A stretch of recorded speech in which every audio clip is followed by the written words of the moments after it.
Okay, which one of these is not like the other ones? Letter A, 64 to the 1/3 is the same thing as the cube root of 64, which is 4. Okay, I'm going to skip B for a second, I'm going to go to C. C is also 4 because the sine squared plus cosine squared is 1. 4 times 1 is 4. I'm going to go to letter D. 1/2 to the -2 power. When you have a fraction raised to a negative power, remember it's the same thing as flipping the fraction, making the power positive. It's the same thing as 2 squared, which is also 4. The log of 10,000, when there's no base indicated, that's base 10.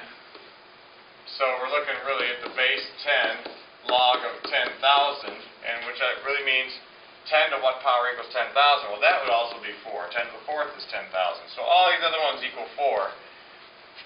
What I'm testing you on in letter B is that you understand you can't multiply the 1/3 out in front times the 3 that's inside and cancel those. This might look like it's equal to 4. If it was natural log of e to the 4th, that would be 4. But you can't cancel the 1/3 out in front times the 3 that's inside the logarithm.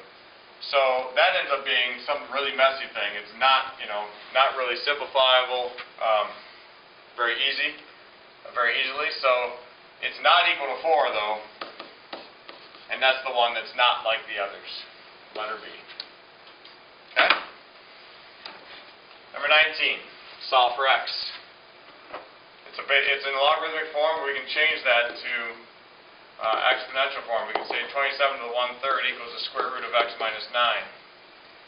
And then what you could do here is to try to solve for x, you could square both sides to get rid of the radical.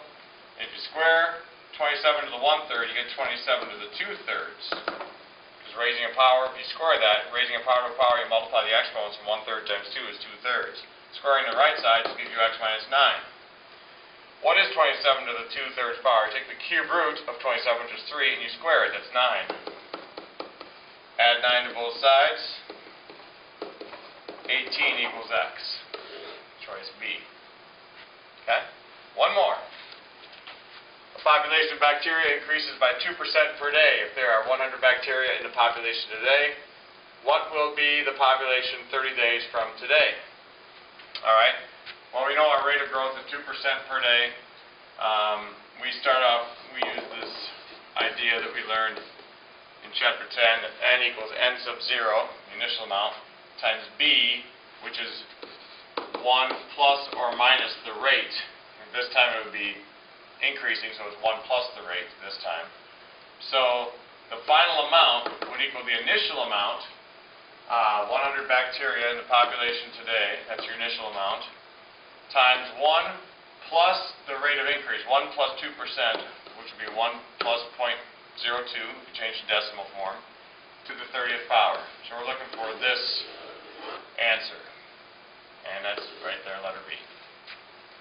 So you notice I did all 20 problems without ever going to a calculator. That's the same way the exam is designed. You'll never need a calculator. You can have it, but all problems are designed to be done without using a calculator. So, all right, study hard. Good luck.